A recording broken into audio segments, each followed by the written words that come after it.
Vou falar sobre a República e é um livro enorme, dá para explorar de vários jeitos. Então eu vou pegar alguns trechos para falar do que eu acho que é o mais importante nesse livro. Ele é muitas coisas ao mesmo tempo, né? Ele é um texto filosófico sobre política, ele é um texto filosófico sobre educação, que é dos primeiros textos que a gente tem em filosofia, né, que chegaram até nós, sobre política, sobre educação, sobre o que é filosofia também. E o pretexto para isso tudo é a investigação a respeito do que é a justiça. Na verdade, a justiça liga isso tudo, né? A justiça, para Platão, tem a ver com política, com modo de vida, ou seja, ética, com educação e com a própria natureza da filosofia. Então, eu não vou fazer nem uma abordagem linear o tempo todo, explicando livro a livro, não. São 10 livros, né, na República.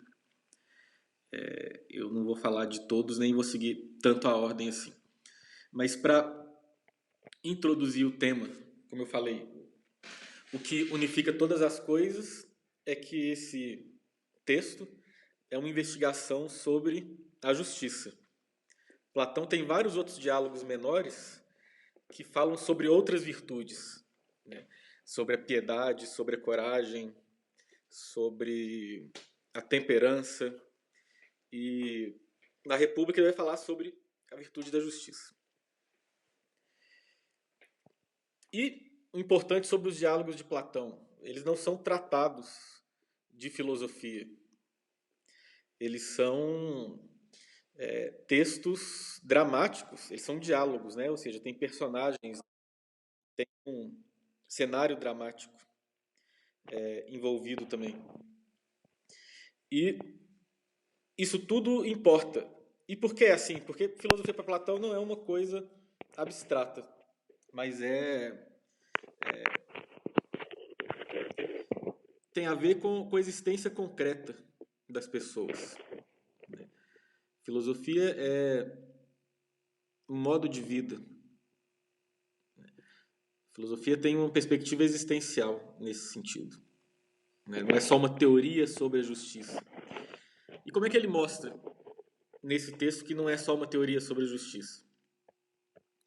Em primeiro lugar, a conversa de Sócrates sobre a justiça, ele fala com várias pessoas, né? Mas essa conversa começa com um outro personagem, uma pessoa que existiu mesmo, e que é um personagem de Platão nesse texto, né? Que se chama Céfalo. O Céfalo era um comerciante rico lá, ateniense, e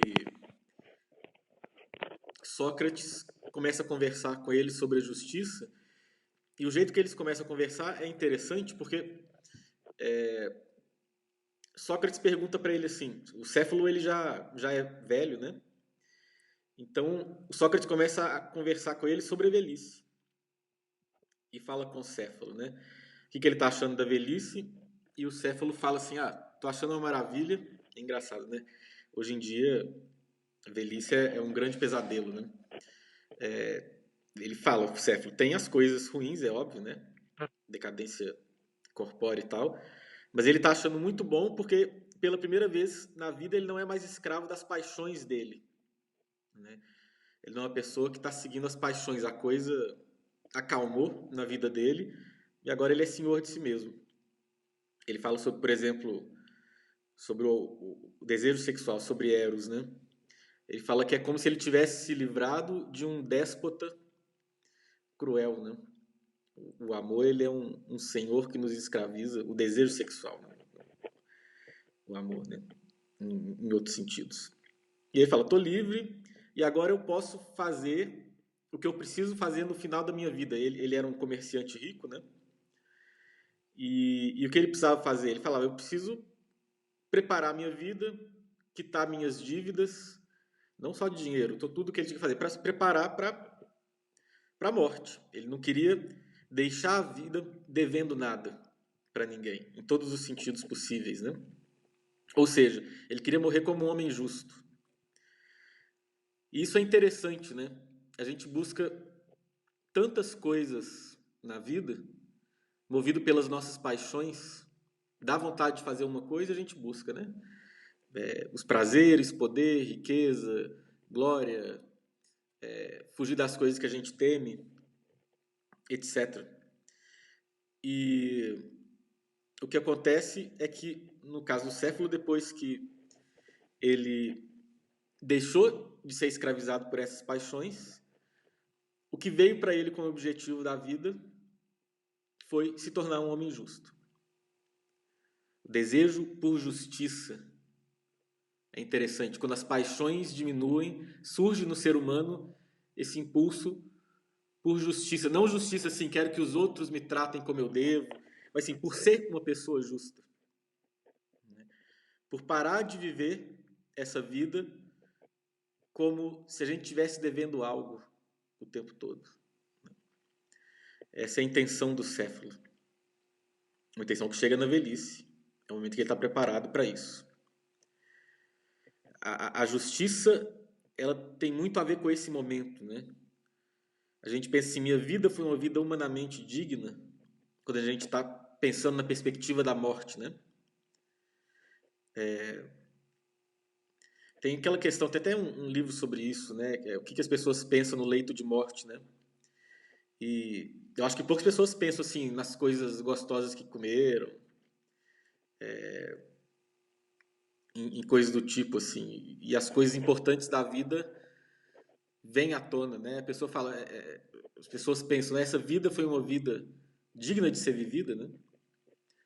Ou eu passei por essa vida avacalhando tudo, buscando satisfazer desejos momentâneos que depois se revelavam vazios. Então a justiça ganha o seu panorama ideal, a gente começa a entender direito o que é justiça apenas quando a gente se confronta com a nossa própria mortalidade. Isso vale para todo mundo. Uma pessoa mais velha vai fazer isso mais. Mas a morte pode vir a qualquer momento. A gente está vivendo um momento em que isso se torna mais presente, né? Então, momentos como esse são momentos para a gente buscar uma vida mais autêntica, né? E mais autêntico, quando a gente fala de autenticidade nesse nosso mundo pós-romantismo, a gente acha que a autenticidade é satisfazer os nossos desejos. Mas o problema é que nossos desejos são contraditórios, cada hora a gente quer uma coisa, então no fim a gente não buscou nada, porque a gente buscou cada hora uma coisa, foi cada hora para uma direção. E o que Platão está escrevendo nesse livro, está dando a entender, é que quando a gente para de ficar ouvindo essas paixões como se a gente fosse escravo delas, necessidades humanas mais profundas podem então aparecer. E uma delas é a necessidade por justiça. Justiça pessoal, antes de tudo. Só que aí vem a questão, né, que se coloca. Então, para Sócrates, o que é a justiça? Se a pessoa quer ser justa, tem desejo de justiça, ela tem que entender o que é justiça. E o que a filosofia faz, o que a filosofia mostra, é que seguir simplesmente a tradição, fazer o que todo mundo está fazendo, não basta. O ser humano tem uma inteligência para entender as coisas, né? Não apenas para ter um comportamento de rebanho, né? Acha uma coisa porque as pessoas que ela admira, que os grupos com os quais ela se identifica, acham a mesma coisa, né? Essa é a lição da filosofia. E é interessante, nunca se estudou tanta filosofia no Brasil e nunca se praticou isso tão pouco, né? Eu estou pensando aqui nessa polarização política que no Brasil a luta contra o vírus se tornou briga política, né? É como se não tivesse coisa mais importante acontecendo. E o que eu vejo em pessoas muito boas e que eu gosto muito, de todos os lados, né? Esquerda, direita, tal. É assim, primeiro a pessoa identifica o grupo ao qual a pessoa que falou alguma coisa lá pertence. Esse argumento está vindo da onde?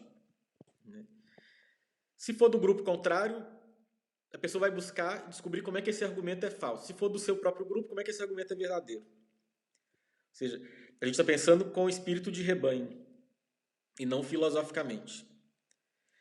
Eu falo com sinceridade aqui. Eu ando desagradando muitas pessoas e perdendo bons amigos. Não perdi não, porque eu pego leve. Porque eu tento sempre pensar contra mim mesmo, né? Tento sempre ver o que tem nos dois lados de interessante, de verdadeiro, ou de possível, né? Nessa discussão toda que está tendo aí sobre o vírus. A gente não sabe muita coisa, né? E aí vem discursos de todos os lados. O que a gente pode fazer é colocar probabilidades para os cenários possíveis, né? Não é assim, eu sei que tal posição é a certa porque ela vem do lado com o qual eu me identifico e tal posição está errada porque ela vem do lado com o qual eu não me identifico. A coisa chegou num ponto assim que atualmente, no presente momento, eu não me identifico com nenhum grupo mais. Assim. É, é o isolamento total, mas eu acho que é nesse momento que a gente de fato se torna filósofo, né? De qualquer modo. Então, a filosofia não é apenas seguir, reproduzir um discurso que as pessoas do nosso grupo têm, mas é tentar de fato entender o que está em jogo. Né? Então, a tradição não é suficiente. Não é para ela, então, ser julgada fora. No nosso mundo contemporâneo, o que muitas vezes a gente vê, né, por causa disso mesmo, porque a gente tem que entender as coisas, né, e não só se repetir. Então, acha que a tradição é para ser julgada fora. Né? Mas não é isso. A tradição contém verdades profundas, mas a gente tem que entender elas. E para entender, não adianta só aceitar. Mas também não adianta só contradizer. Então o pessoal fez o contrário em nome da preguiça mental, para continuar pensando de um modo não filosófico. Então, já que a tradição, só aceitar a tradição é ruim, então é só eu não aceitar a tradição que vai ser bom. Não é isso que Platão faz.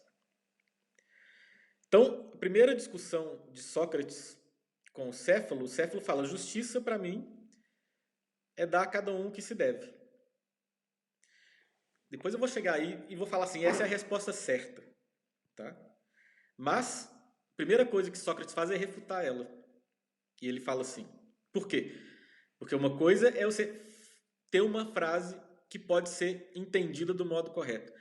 Outra coisa é você só falar a frase sem entender o que ela significa. Então Sócrates fala, se a justiça é dar a cada um o que se deve, se eu tenho um amigo que me deu uma faca emprestada, fala, guarda essa faca aqui, que depois eu quero pegar ela. E esse amigo enlouquece e ele vem pedir a faca, então é justo a gente dar a esse amigo essa faca, já que a gente tem que dar a cada um o que se deve, né? Restituir, pagar a cada um aquilo que a gente tomou emprestado, restituir as posses dos outros. Então, se é dar a cada um o que se deve, então seria justo dar a faca para um louco? Então, se dar a cada um o que se deve é isso, justiça não é dar a cada um o que se deve. E aí vem uma outra perspectiva. Aí ele um outro personagem entra em cena, um sofista, chamado Trasímaco. E ele vai fazer o contrário, ele vai contra a tradição. Ele é um cara parece muito pós-moderno, assim. Ele vai contra a tradição e vai mostrar como tudo, na verdade, é fruto do desejo de poder. Ele parece um Foucaultiano, assim. Ele vai falar, a justiça é o desejo do mais forte. Os mais fortes, eles fazem o que querem no mundo, eles que fazem as leis, então eles decidem o que é justo e o que é injusto. E depois falam, tem que ser assim, é porque isso aí é a justiça. Sendo que, no fundo, as coisas ficaram do jeito lá que eles decidiram porque eles queriam. E quando a gente pensa assim, putz, é isso mesmo, né?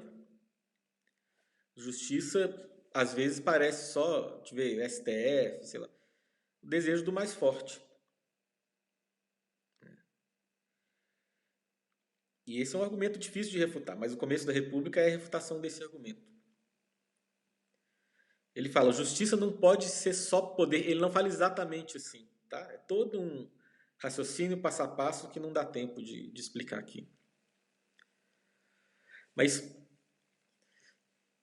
a justiça não pode ser simplesmente o que o mais forte quer, porque se for isso, a realidade vai ser uma guerra perene, um conflito perene, cada um tentando ser o mais forte, se revoltando com o mais forte, né? O que a gente mais vê hoje em dia, né? A pessoa chega lá, quer dar de filósofa, de moderna, e fala, o certo e o errado não existe. Essa pessoa acha isso até alguém roubar a carteira dele, dar umas porradas nele, né? Porque se o certo e o errado não existe, então eu posso bater em alguém, se eu for mais forte eu conseguir me safar, por que não? Né? E aí, num segundo momento, quando Sócrates está conversando com outros dois personagens, com o Polemarco e com o Glauco, esse problema vai vir à tona de um jeito mais forte ainda, mais grave ainda. E aí, esses dois personagens, que também são atenienses da época, né? Eles vão falar o seguinte, eles vão contar uma história que é a grande questão que a filosofia deve responder se ela quer dizer que a justiça não é simplesmente a decisão, o desejo do mais forte. Pessoal, se vocês tiverem dúvida, quiserem comentar qualquer coisa, pode ir escrevendo aí, tá? E a história é a seguinte, é a história do Anel de Giges. O Giges é um rei famoso da antiguidade, da Lídia, né? Lídia era uma região lá perto da Grécia. E tem histórias variadas sobre ele. Essa história que eu vou contar aqui é uma história que está em Platão só. Giges é um rei, isso sim, que ele era lá um homem do povo e ele matou o rei e se tornou rei. E aí tem um historiador grego que chama Heródoto que ele conta a história de um outro jeito. Mas a história que aparece em Platão é a seguinte. Esse Giges estava andando um dia por aí e descobriu um esqueleto de um gigante e junto desse esqueleto um anel. Esse anel, se ele girava o anel, ele ficava invisível. E é interessante, o anel do Senhor dos Anéis, o poder que ele tem com os hobbits é ficar invisível. Isso aí é uma referência à República de Platão. E aí, a grande questão é, se a pessoa tem o poder de ficar invisível e pode fazer o que quiser, sem que ninguém consiga ver o que ele fez ou o que ele não fez, e portanto ele não vai ser punido, por que essa pessoa vai ter a obrigação de ser justo? Porque justiça, num primeiro momento para a gente, é aquilo que a gente deve seguir se a gente não quiser ser preso, não quiser ganhar uma multa, né? Não quiser ser objeto de sanção social. E é assim que a gente aprende desde criança, tal. No começo da nossa vida, muitas vezes a gente faz o que é certo com medo de punição. Isso aí não é errado, isso aí faz parte do desenvolvimento humano, né? O problema é ficar só aí. Então todo mundo tem que, se quer ser realmente virtuoso e justo, pensar essa questão. Se eu tivesse um anel que me deixasse invisível, por que eu não cometeria injustiça? Por que eu não roubaria dinheiro aí do banco? Por que eu não bateria em umas pessoas que eu não gosto? Olha que interessante. Por que eu não bateria, por exemplo, numa pessoa que eu não gosto porque ela é injusta? A primeira coisa que as pessoas falariam é isso. Se eu tivesse um anel, daria umas porradas no meu político menos preferido, né? Por quê? Porque ele é injusto. Ou seja, a gente muitas vezes está disposto a cometer injustiça em nome da justiça. Também é uma tentação humana, né? Mas a questão é essa: por que ser justo, mesmo quando ninguém está vendo? Essa é a grande questão da República. E aí, para explicar isso, Platão vai falar assim: olha, mas examinar o que é a justiça para o indivíduo é difícil, é mais fácil a gente tentar descobrir o que é a justiça e a injustiça na cidade.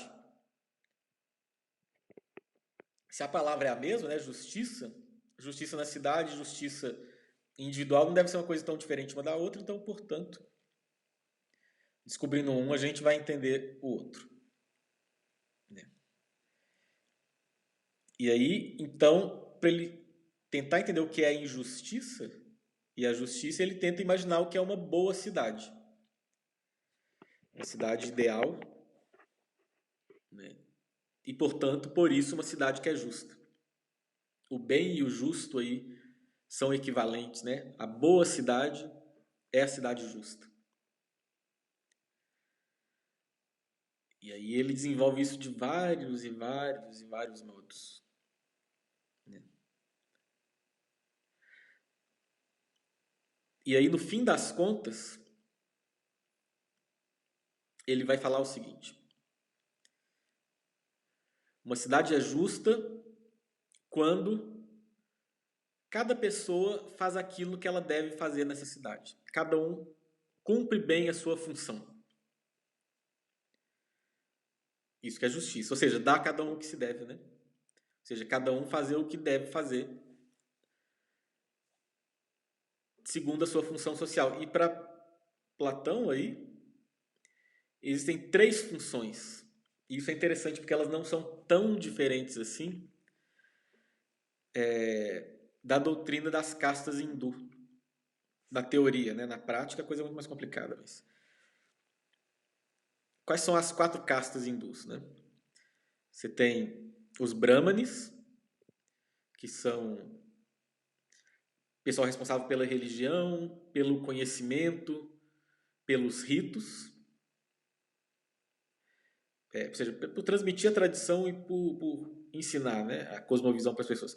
Tem os kshatriyas, que são os guerreiros e políticos. Tem os vaixas, que são os comerciantes, e tem os shudras, que são as pessoas que trabalham para viver. Né? Os vaixas são os comerciantes, os shudras trabalham para viver. E na República de Platão você vai ter 3 classes. Você vai ter os comerciantes, agricultores, etc., esse povo todo, que cria as condições de subsistência material. Vai ter os guerreiros, os guardiães que ele chama, Platão, né? É para defesa que eles servem, e para a guerra e para manter a ordem na cidade. E na classe dos guardiões, quem tem propensão para isso e consegue ir passando por todos os todo o processo, o caminho de estudo, tem o rei filósofo. O rei, para Platão, ele é um filósofo, né?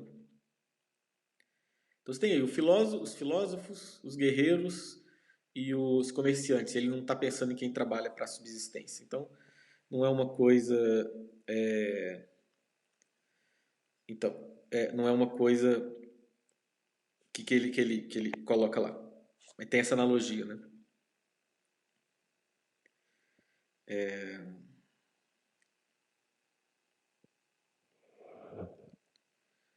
Então, a questão é essa. O que é o justo, né? E por que ser justo mesmo quando ninguém está olhando? Essa é a grande questão. A gente vai usar o anel para fazer injustiça? Em geral, as pessoas falariam não, mas por que não? Né?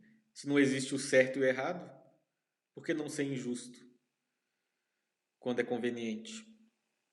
Essa é uma pergunta séria, né? E para saber por que não, a gente tem que saber o que é justiça também. Então, para Platão, a justiça na cidade está quando os comerciantes, os agricultores, o pessoal responsável pela parte material da cidade faz o que deve, os guardiões, eles cumprem bem a sua função, eles fazem o seu trabalho para servir a comunidade, e os filósofos também. Eles conhecem, para partir desse conhecimento, eles poderem ordenar a cidade. Para você colocar ordem numa cidade, numa comunidade, você tem que saber o que está fazendo. Isso é interessante, né? Quando a gente vê os nossos políticos no mundo todo, essa questão atual do vírus mostrou isso. Os políticos não fazem a menor ideia do que eles estão fazendo. Todos ficaram completamente perdidos. E foram atrás dos cientistas para poder saber o que fazer. Ou seja, pode ter até alguém que tem o poder. A pessoa mais poderosa do mundo lá. O Trump, o Putin, os presidentes, etc. Eles têm que ter uma ideia do que eles querem fazer. Eles podem até estar governando um pouco para eles, né? Mas assim, eles não podem governar só para eles. Eles têm que fazer alguma coisa na sociedade. E eles vão fazer o quê? Aquilo que eles entenderam que é o melhor lá, no contexto. Né? Ou seja, eles precisam de ideias. Ideias são formadas por pessoas especialistas em criar ideias. Eles estão sempre ouvindo alguém. Né? Por mais que eles não saibam, às vezes. Ou seja, o poder último numa sociedade, essa é a primeira lição e a principal lição política de Platão. Ela sempre cabe aos filósofos e aos profetas. As pessoas que conseguem explicar na comunidade o que é a realidade, o que é o ser humano, para que serve a política. É o poder central, porque tudo emana daí. Os políticos têm o poder efetivo, eles podem agir do jeito lá que eles querem, mas eles vão ter que seguir alguma ideia. Então, o poder do filósofo, ele é indireto, ele é mais lento para acontecer, mas ele é o principal poder. As pessoas estão sempre seguindo ideias. Essa é a grande lição de Platão. E é isso também que nos leva a pensar o seguinte. Uma coisa que é bem importante. Quando a gente fala de rei filósofo, e aí quando a gente lê a República de Platão sem entender bem o que é poder na antiguidade, a gente acha que república é quase a defesa de um Estado totalitário. Vai controlar a educação, vai controlar a música, não vai dar tempo de falar muito disso. Então tem um filósofo importante do século XX, o Karl Popper, que ele escreveu um livro logo depois da Segunda Guerra Mundial, Sociedade Aberta e Seus Inimigos, né? E ele critica certos filósofos que, para eles, defenderam regimes totalitários. 3 filósofos, Platão, Hegel e Marx. Para ele, Platão, então, na República, propunha um regime totalitário. Mas ele realmente não entendeu o que Platão quis fazer. E por que ele não entendeu? Porque quando a gente pensa em poder político, hoje em dia, a gente pensa no Estado moderno. Tem o presidente, tem todo o aparato burocrático que administra o Estado, tem um monte de político fazendo toda hora uma nova lei. Né? É tanta lei que faz que a gente nem sabe mais que lei que tem e que não tem. Né? Porque toda hora é uma coisa nova, uma nova resolução, um novo imposto e tal. E isso, no entanto, é uma coisa típica, pelo menos no Ocidente. Não, mas é uma coisa típica do Estado moderno. Uma coisa que começa a surgir com as monarquias absolutistas. Até então, na Idade Média e até no começo da Idade Moderna, os primeiros reis das nações, né? eles não têm tanto poder assim para fazer o que eles querem. Não é assim, o cara deu uma canetada lá e mudou tudo do dia para a noite. O poder do rei ele é muito mais simbólico. O rei é, sobretudo, alguém que é o autor dos ritos da liturgia que traz unidade para a comunidade. Tem uma famosa passagem lá do Tao Te Ching, esse texto do Lao Tse, base do taoísmo, né? Que ele fala do Wu Wei, da não ação. Né? Ele fala que o sábio, ele governa sem governar. Ele não faz nada e todas as coisas que devem acontecer acontecem por essa não ação dele. O rei filósofo de Platão, ele está mais próximo do imperador taoísta, do Lao Tse, do que do presidente moderno, contemporâneo, que é cheio de poder aí, ele pode, né? O rei ele faz muito poucas coisas, só as que precisa para que a ordem continue se mantendo. Você ir mudando as coisas o tempo todo, isso cria um estado de desorientação, que é o que a gente tem, né? Na verdade, essas monarquias tradicionais, e o Platão está pensando assim, o rei tem certas funções específicas, centrais, ele é o princípio de unidade da comunidade, mas a maior parte das decisões, resolução de problema, decisões, etc., são feitas pela autoridade local. Ou seja, quem manda na prática é o prefeito. É o administrador do bairro. O poder do rei ele é muito distante. Porque ele tem que ser. Porque senão um Estado centralizador ele é sempre opressivo. E um filósofo que ficasse se metendo na nossa vida o tempo todo, ele seria o pior dos tiranos. Então, por isso, o poder do rei filósofo, ele se faz, sobretudo, da seguinte maneira. O que é a principal coisa que o rei filósofo faz? Ele organiza o sistema educativo daquela comunidade. Ou seja, o principal poder que existe é o poder de educar. E por quê? Se você tem um sistema que consegue fazer as pessoas se tornarem boas pessoas, para cumprir a função social que cabe a elas, você não precisa inventar lei o tempo todo. Né? Por exemplo, por que a gente tem lei contra dirigir bêbado? Porque tem muita gente que dirige bêbado e cria problemas contra isso. Se isso fosse raro, não precisava de uma lei. Né? Então, e isso vale para todas as coisas. Você não precisa criar uma lei para coisas que não dão tão problema assim. E uma coisa interessante do mundo moderno, muitas coisas que no passado se resolviam com uma conversa, ou chamando para briga, ou de um outro jeito qualquer informal, muita coisa dá para resolver de modo informal. Né? Hoje em dia se resolve com um processo judicial, que é muito mais pesado, custoso, e às vezes a ofensa que um ou outro recebeu, o problema que estava em jogo é muito menor do que o problema que vai ser criado através do aparato judicial.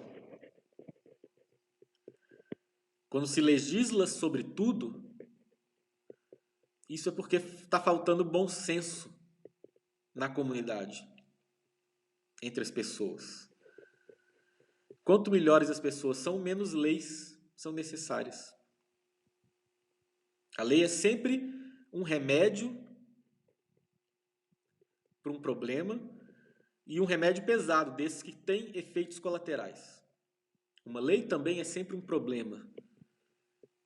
Então, se é possível não fazer uma lei, é melhor. Então, o rei filósofo ele vai se concentrar naquilo que importa. E o principal, as leis principais que vão ser faladas por Platão na República para a cidade, dizem respeito à educação. E isso é interessante. Para que serve um Estado?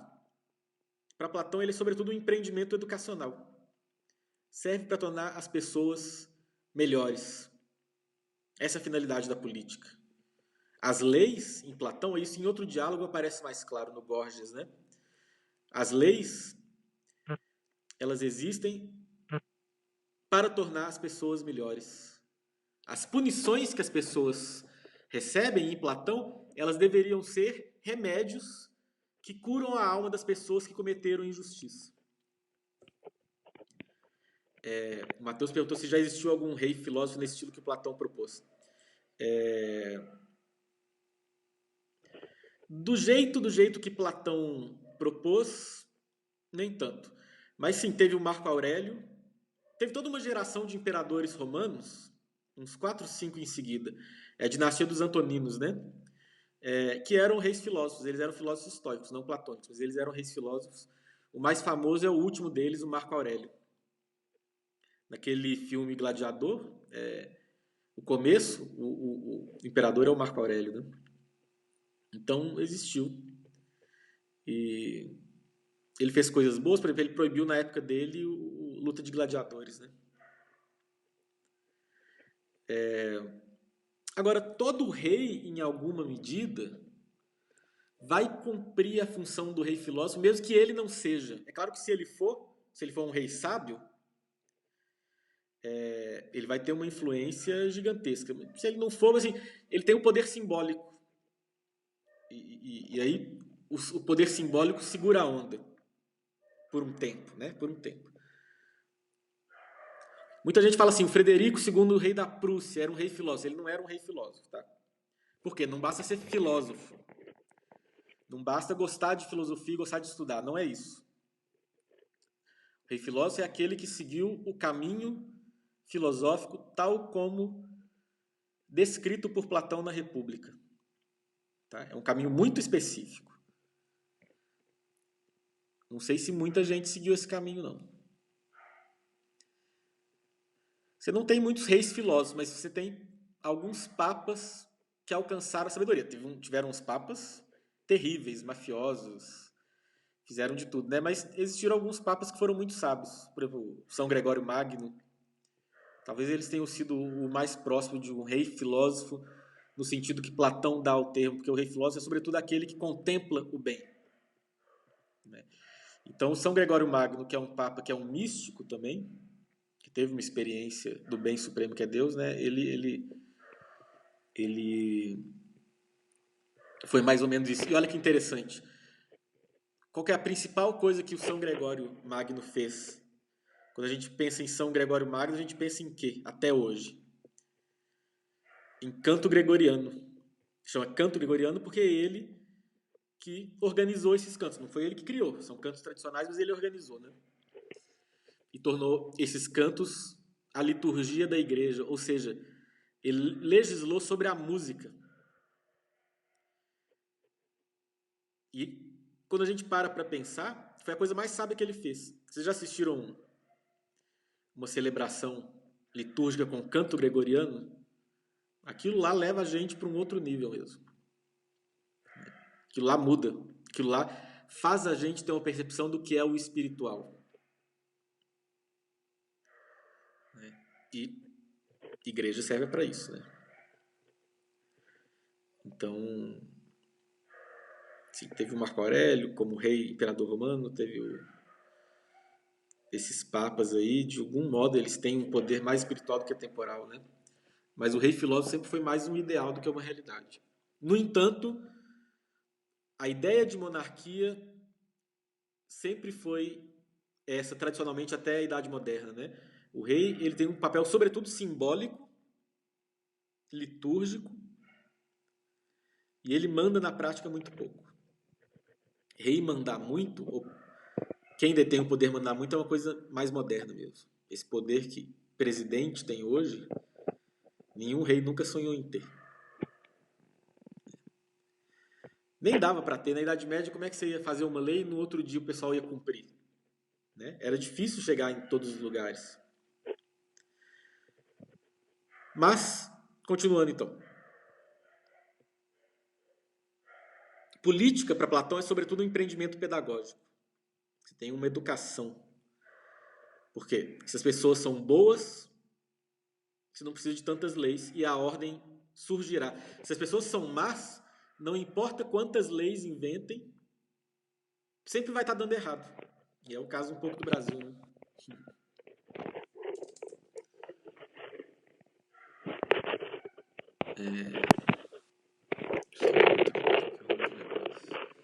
Então, e aí, a educação que Platão propõe na República começa com a educação tradicional grega. Vale para todo mundo. Tá? Qual que é a base da educação tradicional grega? Ginástica e música. Para falar de um outro jeito, para a gente entender mais, tá? É ginástica, ou seja, trabalhar o corpo, e uma educação literária. Música não é só música, não. É aprender música também, mas musiké em grego significa aquilo que é relativo às musas. Ou seja, poesia, música, história, essas coisas todas. É uma educação literária, né? Então a pessoa vai ter uma educação literária. E por que uma educação literária? Primeiro, por que uma educação física? Porque as virtudes começam como um trabalho do corpo. Eu sempre falo, eu não tenho filho, mas se eu tivesse, ou se eu tiver, eu vou pôr ele numa aula de luta. Se for uma mulher, eu vou pôr em 2 aulas de luta. Por quê? Uma das coisas que uma criança precisa, que todo mundo precisa, e depois a gente sente a vida toda que está faltando, é de confiança, autoconfiança, né? E a primeira confiança que a gente tem é a confiança física. Né? Se a gente sabe que a gente pode encarar fisicamente os desafios, a gente ganha uma outra tranquilidade. Então, um corpo, né? Se a gente está acostumado com o trabalho duro, a gente vai ser menos preguiçoso, a gente vai ser menos escravo dos prazeres. Se a gente sabe, se a gente está acostumado com a dificuldade, né? Então, os problemas não vão assustar tanto a gente, não é qualquer coisa que vai destruir a gente. Né? Essa base física, ela é muito importante. Depois, não adianta também só ter a base física. O ser humano é um ser dotado de inteligência, e a inteligência, não a força física, é o poder superior do ser humano. Se fosse força física, a gente já tinha perdido a guerra com os outros animais. Né? Nós somos a espécie dominante pela nossa inteligência nesse mundo. Né? E, portanto, a gente tem que educar a nossa inteligência. Mas educar a inteligência não começa estudando filosofia, matemática, porque senão a gente vai achar que está entendendo um monte de coisa e não está entendendo nada. Já viu esse pessoal que acha que se resolve tudo pela ciência e começa a ter um monte de atitude desastrosa, na verdade? Não tem uma sensibilidade humana? Né? Se a gente acha que um ser humano é um número estatístico, a gente parou de entender as coisas. A gente tem que seguir o desenvolvimento natural da inteligência humana. Existe um desenvolvimento natural. A gente não parte do abstrato para chegar no concreto. A gente parte do concreto para chegar no abstrato. A gente tem que ir do mais concreto ao mais abstrato. É assim que a nossa inteligência se desenvolve. E o primeiro jeito pelo qual a gente entende o mundo né? O que é a primeira coisa que a gente faz para tentar entender uma situação? A gente conta uma história. Né? Nossa vida está uma bagunça, eu não estou entendendo nada. Eu paro e tento contar para mim mesmo o que está acontecendo. Né? Isso, o alienista é o exemplo perfeito disso que eu falei. Pessoa que vive no abstrato, né? Esse intelectual que vive só no abstrato, ele faz mais mal do que bem. Ele nunca é o rei filósofo. As pessoas às vezes falam que o rei filósofo é uma utopia, assim, um negócio meio até ridículo, porque eles entendem o filósofo como essa pessoa que vive do abstrato. E isso é uma tentação intelectual perigosa. O intelectual de verdade, ele nunca vive no abstrato. Ele sempre parte do concreto para chegar no abstrato, e é isso que os diálogos de Platão fazem, né? Sempre parte das situações concretas do diálogo para chegar no abstrato. Vou dar um exemplo, uma coisa que eu não tinha falado ainda, tá? Boa parte dessas pessoas que estão na República como personagens são pessoas que, anos depois em Atenas, tá? Platão escreveu isso depois que Sócrates morreu, muito tempo depois, né? Ele escreve a história contando de uma época que Sócrates estava vivo, né? Várias dessas pessoas serão ou exiladas, ou perseguidas, ou condenadas à morte por Atenas. O próprio Sócrates vai ser condenado à morte. Ou seja, existe um aspecto muito concreto dessa investigação sobre a justiça. Não é só porque isso é um tema filosófico interessante. Ele está falando o seguinte: se a gente entendesse melhor o que é justiça, talvez essas pessoas aqui não teriam morrido. Talvez não tivessem matado o filósofo Sócrates. Platão sempre está partindo do concreto, porque é assim que se faz filosofia. E para partir do concreto, a gente tem que passar por esse primeiro nível da inteligência, que é um nível narrativo. A primeira coisa que a gente faz é contar uma história. E é por isso que todas as culturas, elas podem não ter ciência, filosofia, mas elas têm mitos. Os mitos são essas histórias que as pessoas contam para entender a vida, o mundo. Toda cultura tem os seus mitos, tá? Pensando no mito nessa definição que eu dei aqui. Pode ter outras definições de mito, mas nessa minha, nós vivemos os nossos mitos também. Tá? Das histórias que marcam a existência humana. Então, vou dar um exemplo, tá? Durante muito tempo nos Estados Unidos, e aí por isso um pouco no mundo, né? Que esse é um exemplo atual. Se contou muito a história do 11 de setembro. Por que quando a gente viaja de avião tem tanto esquema de segurança assim? Para evitar de acontecer o que aconteceu no 11 de setembro. Ou seja, essa história do 11 de setembro, de que um terrorista pode destruir um dos maiores prédios do mundo, quando ele quer, e portanto a gente tem que tomar cuidado com isso. Isso é um mito da nossa cultura. É uma história que ajuda a gente a entender o que é a realidade, que cuidados a gente deve tomar. Por que eu estou falando isso? Porque a próxima história que vai definir a nossa cultura, que vai se tornar um dos mitos, ou seja, uma das histórias, das narrativas pelas quais a gente entende a realidade, é o que a gente está passando nos dias de hoje. O que é viver num mundo que pode parar por causa de uma doença que começou porque um desgraçado comeu um morcego na China. Isso vai moldar essa nossa geração, essa história. E olha só, quando a gente está no calor do momento e não sabe o que vai acontecer e tem que pensar em tudo, a gente não consegue contar a história, tem que contar a história só depois. Essa história, essa narrativa ainda será criada. Então, para a gente saber contar bem as histórias sobre a nossa vida e sobre o mundo, a gente tem que ter vários modelos de histórias, e isso que são os mitos. Tá? Vou dar um outro exemplo, tá?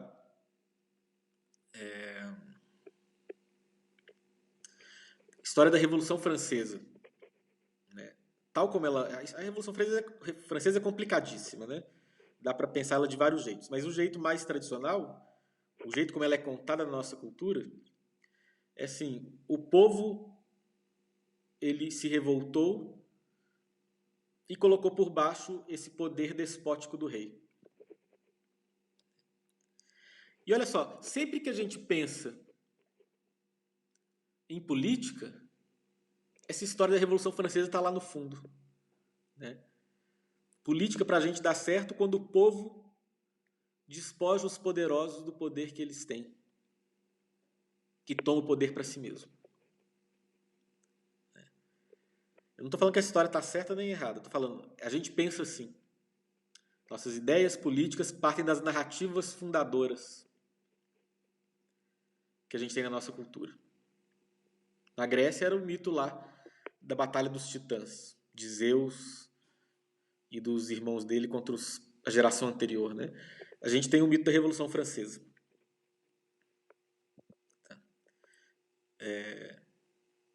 O Mateus falou da coruja de Minas, só levanta, vou entardecer. É isso aí. Nos diálogos de Platão, Sócrates sempre chega atrasado.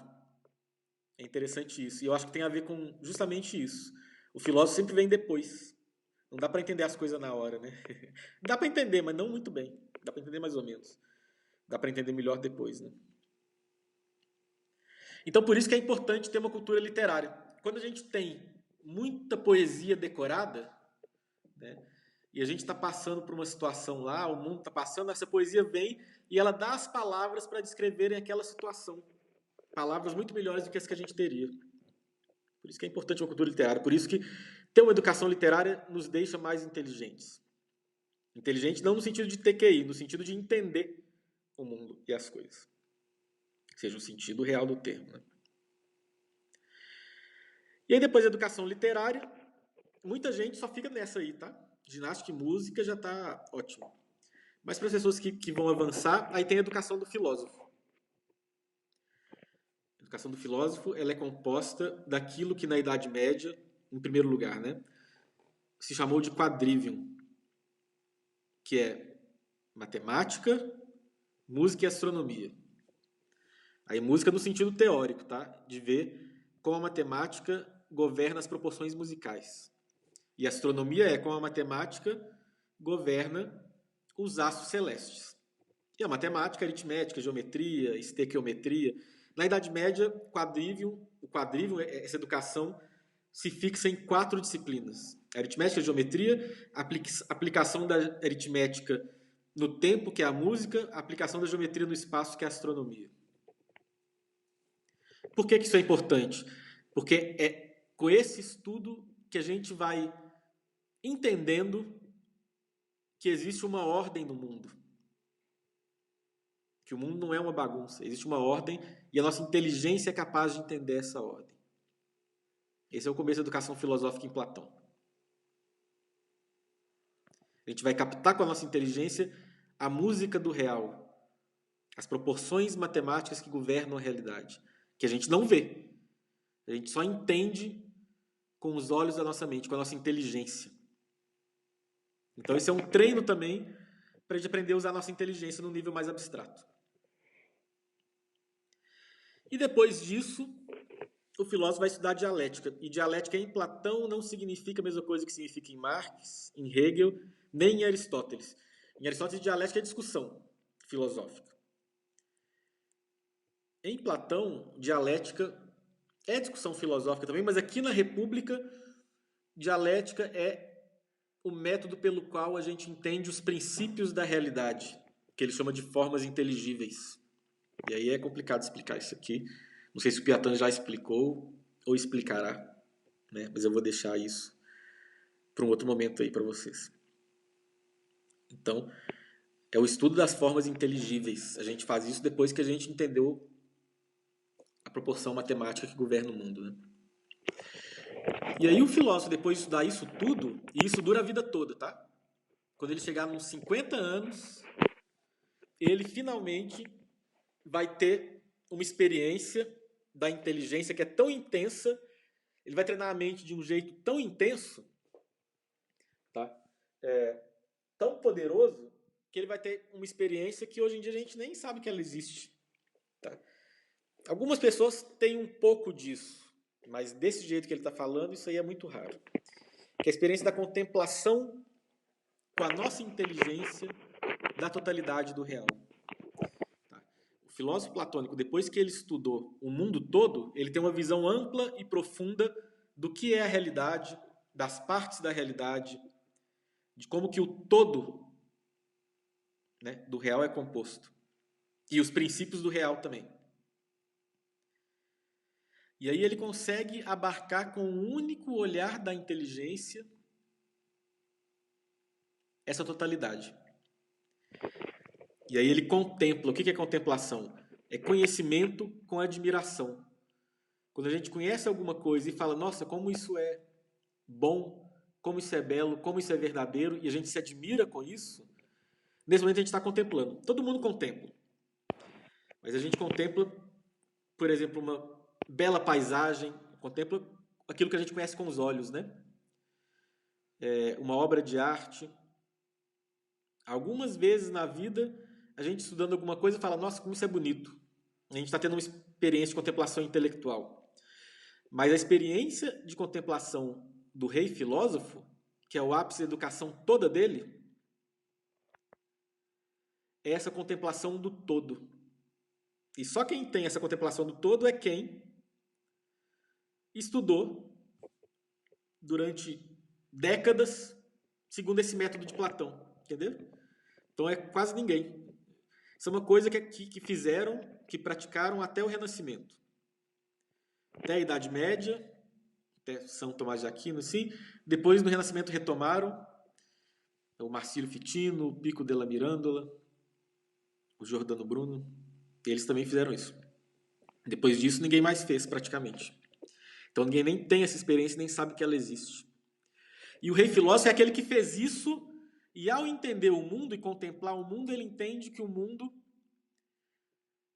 não é algo que termina em si mesmo, mas existem princípios metafísicos desse mundo, que é o que Platão vai chamar de ideia do bem. Não só mundo sensível, tá? Do universo físico, não. Estou falando da realidade toda. Os princípios metafísicos também. Você tem essa ideia do bem, que é esse princípio metafísico último da realidade, que você consegue contemplar quando você já aprendeu a ter essa contemplação do todo. Tá? Então é uma coisa que nossa cultura perdeu. Ninguém faz isso hoje em dia. Mas a filosofia platônica serve para isso. O caminho platônico serve para isso. E não adianta só estudar, não, tá?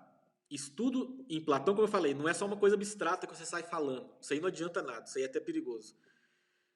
O estudo tem que ser sempre se basear no concreto. Isso significa que o estudo que não transforma a nossa vida é papo furado. Conhecimento é um conhecimento encarnado. É um conhecimento, ele é real quando ele não nos transforma. E, portanto, o caminho do filósofo é um caminho da virtude. O filósofo vai incorporando aquilo que ele aprende. E ele é virtuoso. Então. Ele não vai ser medroso. Ele não vai ficar buscando prazeres desregrados. Se ele está fazendo isso, filosofia é só discurso, ele não conseguiu assimilar. Tá? Nossa inteligência só funciona plenamente quando a gente encarna aquilo que a gente estuda. E não é assim?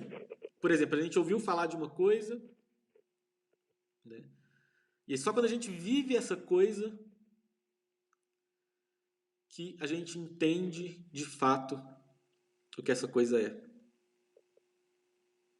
Né? A gente tem que ter a experiência. Então, para a gente entender de fato a realidade, a gente tem que ser moldado segundo esse nosso entendimento do real. Por isso, o caminho da filosofia é um caminho da virtude em Platão também. E aquele que contempla o bem, o princípio último da realidade, vai agir segundo esse princípio. Então, ele, que tem a visão do todo, que sabe o lugar de cada coisa no mundo, é a pessoa que vai ser capaz de, primeiro, de saber ordenar todas as coisas.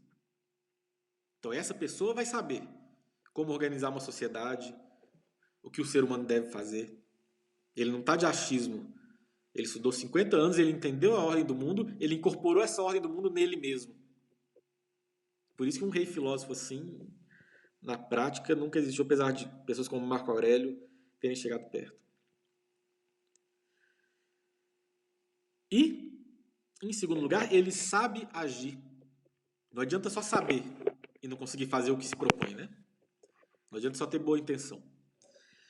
E a ação mais eficaz é essa não ação, como eu falei. O Lao Tse descreveu mais isso do que o próprio Platão. Mas a gente sabe fazer bem as coisas quando a gente não precisa fazer muita coisa para as coisas darem certo.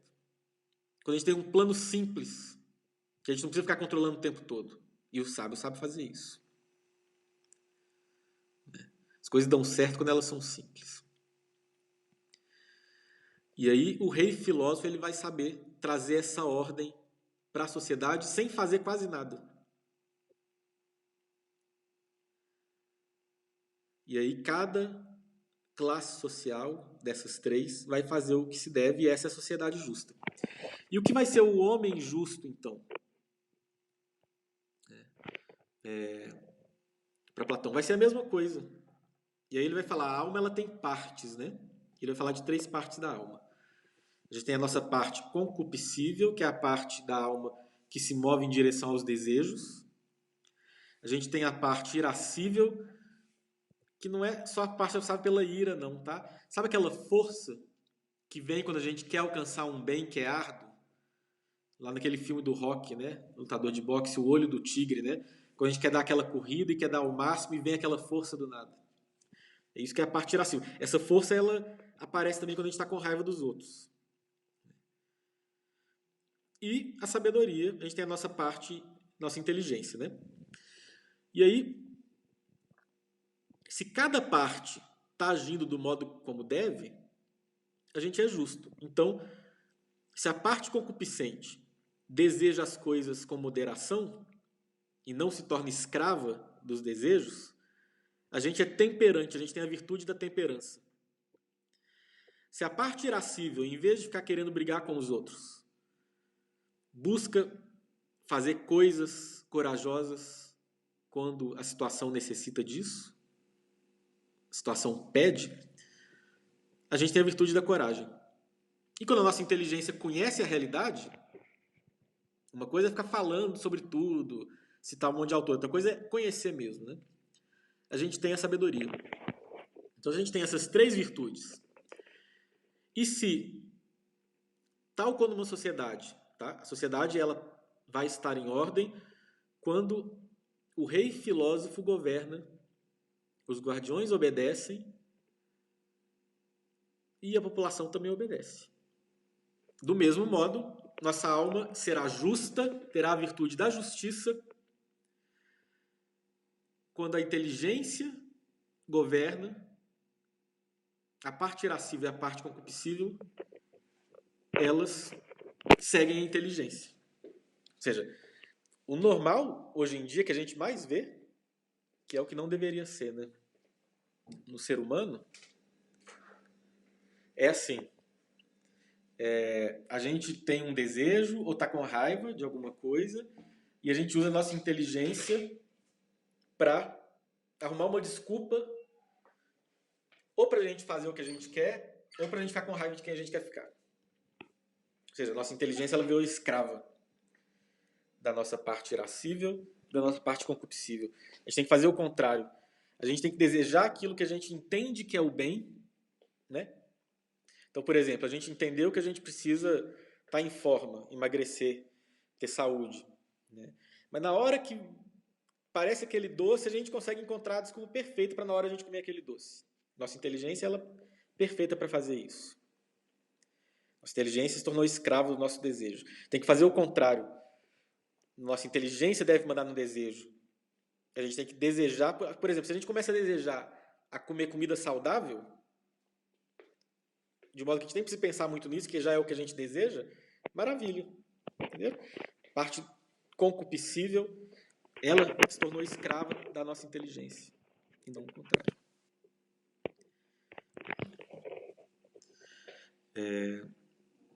Então, isso vai ser a justiça na alma humana. Que a inteligência consiga descobrir o que é o bem de verdade e que a nossa ira e o nosso desejo siga a inteligência. E aí, quando a gente entende que a justiça é isso, a gente entende porque a gente não deve cometer injustiça. Porque o que é cometer injustiça?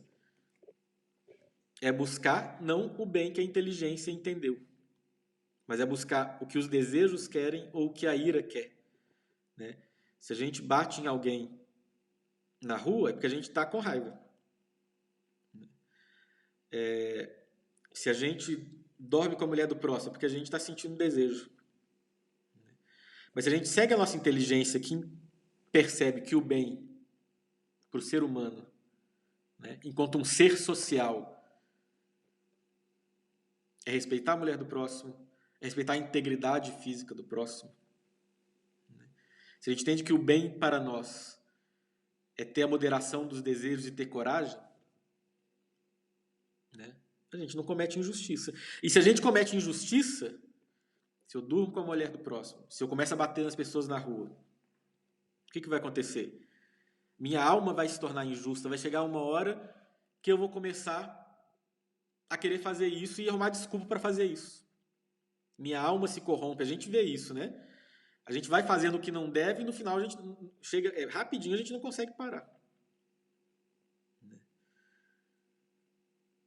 Então, quando a gente comete injustiça, a gente se torna escravo das partes inferiores da nossa alma.